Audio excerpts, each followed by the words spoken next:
Lift every voice and sing, till earth and heaven ring. Ring with the harmonies of liberty. Let our rejoicing rise, high as the listening skies. Let us resound loud as the rolling seas. Sing a song full of faith that the dark past has taught us. Sing a song full of the hope the present has brought us. Facing the rising sun of our new day begun, let us march on till victory is won. Hello and welcome back to Bookish, and welcome to a video in which I am going to celebrate Black History Month by giving you recommendations for 10 short novels by Black American writers.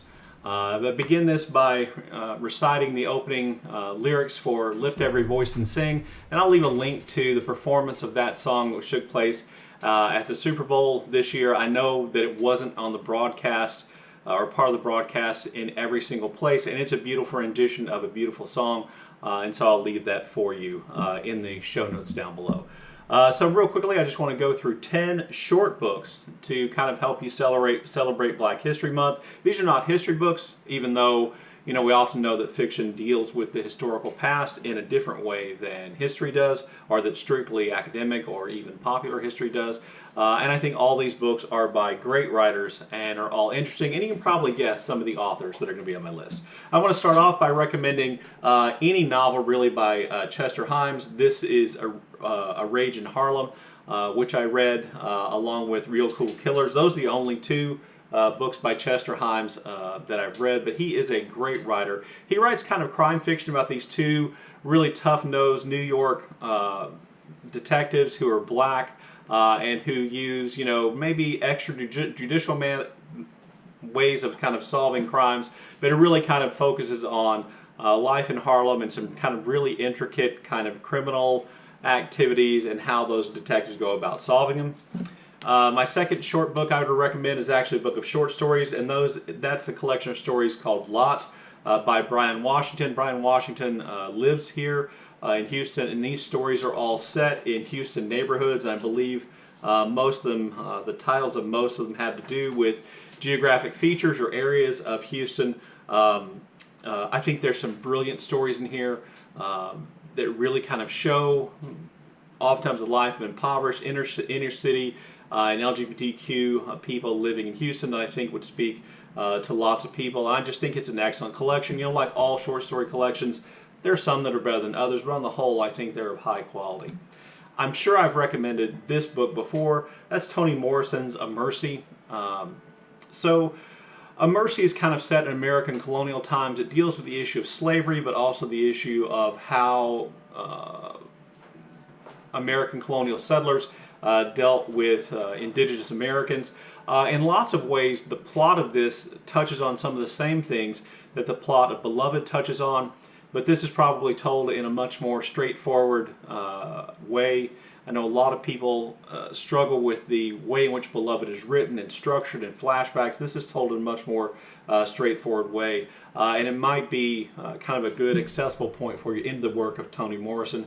I just listened to Toni Morrison's God Bless the Child as an audiobook already this month, and I'll just say she read it, and I'm not sure what I think about the book. I'll kind of talk about that later, but having Toni Morrison read that book was just awesome. This is a really good book, and I think a really good intro place for Morrison and a lot of the themes, particularly if you want to go on and read Beloved later.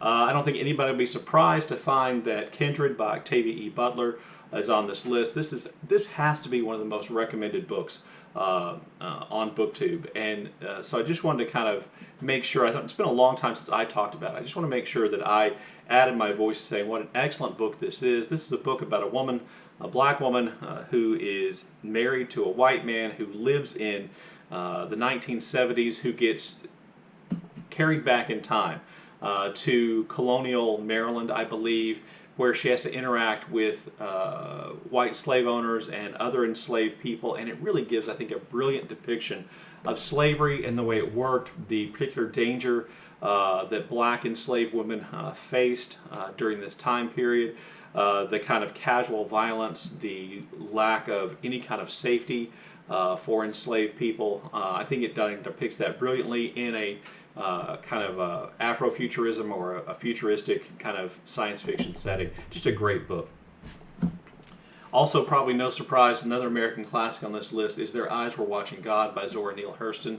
This is a brilliant book about a woman and essentially her relationships with men and her attempt to navigate those relationships and being a black woman living in the South. It starts off in a black community which is kind of separated itself from white society and created this black community in which a lot of the same kind of patterns, particularly social class, are repeated. And we see Janie, our main character, go through relationships with men that are problematic, that don't work for her, that result in violence. There's a really kind of great tragic kind of ending or middle part of this story involving a hurricane, which is the name where the name Their Eyes Were Watching God comes from. I know a lot of people struggle with it because of the dialect that it's written in.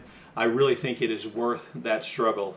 After a little while, you'll get used to it, and the dialect is an incredibly important part of the work. I oftentimes recommend James Baldwin on my channel, but I rarely talk about Go Tell It on the Mountain. This is a somewhat autobiographical story about James Baldwin's kind of youth and childhood with an abusive father, a long-suffering mother, a strong aunt, and it kind of blends together his family, his father's history in the South, the past, where we see images or we see scenes of violence from groups like the Klan against black people in the South. Mostly it's set, I believe, in Brooklyn, in New York, where the character, I think, is kind of a stand-in for James Baldwin's father, is a preacher, but a preacher who is really flawed and abusive and violent. And then the young man's realization about what he thinks about faith and his own sexuality. It's a short book. This is a really old copy that I got a long time ago, but still a great book. Again, you won't be surprised to find that Percival Everett on my list. This is my latest Percival Everett read. I'm not Sidney Portier, and I think this really is a great examination of the way race works in the United States, and the idea that looking like a famous person, in this case Sidney Portier, and having a lot of wealth doesn't guarantee that you will not be the victim of racist violence and of racist attitudes. Because certainly our main character, whose name is not Sidney Portier, that's literally his name, not Sidney Portier, the things that kind of he goes through as he travels to the South, he tries to navigate life as a college student and as a young person, and romance and all those kind of things. I really thought it was good. It grows in my estimation the longer I think about it. Another real classic of African American literature or black literature in the United States is The Color Purple by Alice Walker. I know that lots of people have problems with some of the political things Alice Walker has said, but this is just a brilliant book, a brilliant look at what black women in the United States went through, go through, again, abusive relationships, finding solace and strength in friendships between women, and it just kind of set, I think, in the early 20th century. Just a really brilliant, searing novel, really told as a series of letters from one woman to another. I just think it was really great. It took me a long time to get around to reading it. I don't know why, but I was not disappointed. Also, recently at the end of December, I read Color Television by Danzy Senna. This is a book that got a lot of buzz at the end of last year on a lot of people's best books of best novels of 2024. Danzy Senna is a mixed race woman, and this basically is a novel which kind of attempts to kind of describe, I think, all the problems, pitfalls, difficulties, wrong trails that mixed race people can go down, the kinds of racism, discrimination they face, how some of those things may be brought on by other mixed race people or other black people. There are no characters in here I think are flawless, whose point of view is absolutely right. And I just found the book to be really kind of interesting, and a book I feel like I need to reread. If you didn't know, Danzy Senna is the wife of Percival Everett, and in the novel, our main character is a novelist and college professor who is married to an artist, which anyway, there's some kind of biographical nods in there, even though these characters are not Danzy, Senna, or Percival Everett. And then finally, I wanted to mention The Nickel Boys by Colson and Whitehead, which I haven't talked about for a long time. I believe the movie adaptation of Nickel Boys is up for Best Picture Oscar, so you might think about picking this up. It's about a young black man who is wrongfully arrested and finds himself in an incredibly violent reform school, prison school for boys, and kind of how that all works itself out. And there, is a really kind of intricate plot, really kind of disturbing violence, and just a real sense of injustice, and then with kind of a twist at the end. Anyway, there you go. There are my 10 recommendations of short books by Black American authors to help you celebrate Black History Month. If you're off to a slow start, or if you didn't get started on Black History Month, any of these books would be a good place to start. If you've read any of these books, or have any other recommendations or thoughts, please leave those in the comment section down below. And as always, thank you for watching.